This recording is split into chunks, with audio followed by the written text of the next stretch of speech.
In this video, I'll show you how to fix blown out pictures taken with the Instax Mini 11 and go from this to this. Hi, I'm Mate and welcome to my channel, place where we learn how to take better pictures with the Instax cameras. I already posted over 30 videos on the Instax cameras, so if this is something you're into, consider subscribing. Why are we getting blown out pictures with the Instax Mini 11? The camera is just not built to take pictures at the really bright conditions. The combination of aperture and shutter speed is just not good enough to capture a scene that's super bright, like a mountain landscape or something like a beach. If you want to know more details about why this is happening, I suggest you watch my other video about the Instax Mini exposure control, which will be linked up here. The Instax Mini 11 camera is the same camera as the Instax Mini 40. It's just in a different shell. The Mini 11 is styled more for kids, and the Mini 40 is styled more for adults in a retro look.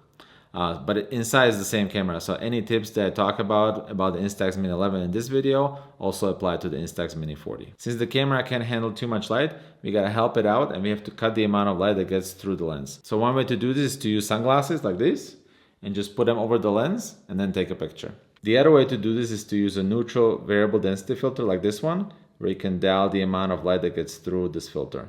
This is really convenient. This filter is not that expensive. You can buy on eBay for about 20 bucks. So one super important thing when you're putting the sunglasses over the lens or the filter is to not cover these sensors. If you cover these sensors, the camera thinks that it's really dark outside and your pictures will come out blown out. Here's an example of what it will look like if you cover the sensors.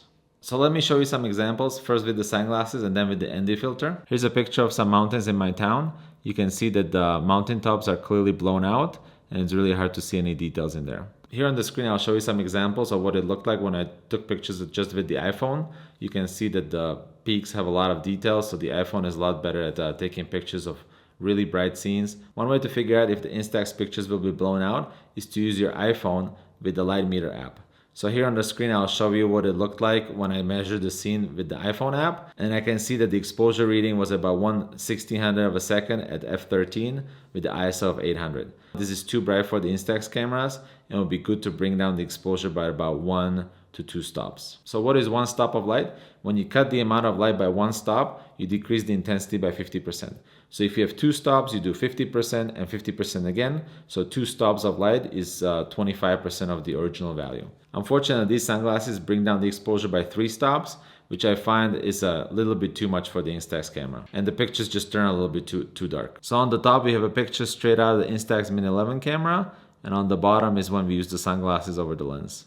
The pictures with the sunglasses is a little bit too dark. So we're on the right track here, but the sunglasses are too strong and the picture is too dark. So if you use sunglasses with a little bit lighter lenses, this might turn out much better. So these sunglasses cut the amount of light by 3 stops, so they make the overall scene 8 times darker. So they let through about 12.5% of the light. So a few days later, I went out and to try this idea again. In this scene, the mountains again are blown out, but even the church on the bottom here is pretty bright. So overall, I like to darken the scene quite a bit to make the picture look better. Since I wasn't too happy on how the pictures turned out with the sunglasses, this time I brought the variable ND filter and I tried to dial it down perfectly so I get the best possible exposure. The reading with the iPhone was 1/1000th of a second at f13 and ISO 800. So I wanted to bring down the exposure just a little bit, maybe 1, maximum of 2 stops.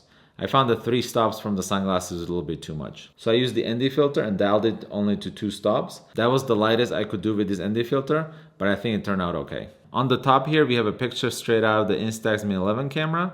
And on the bottom, I used the ND filter. And I think it turned out much better. I see the really nice saturated blue sky, and also the church is nicely exposed. The forest area is a little bit too dark, but that's okay. I think overall the picture looks much better. So in summary, I think you can get away with sunglasses, but you have to look for sunglasses that are not as dark as these ones. Something that looks pretty light when you look through them.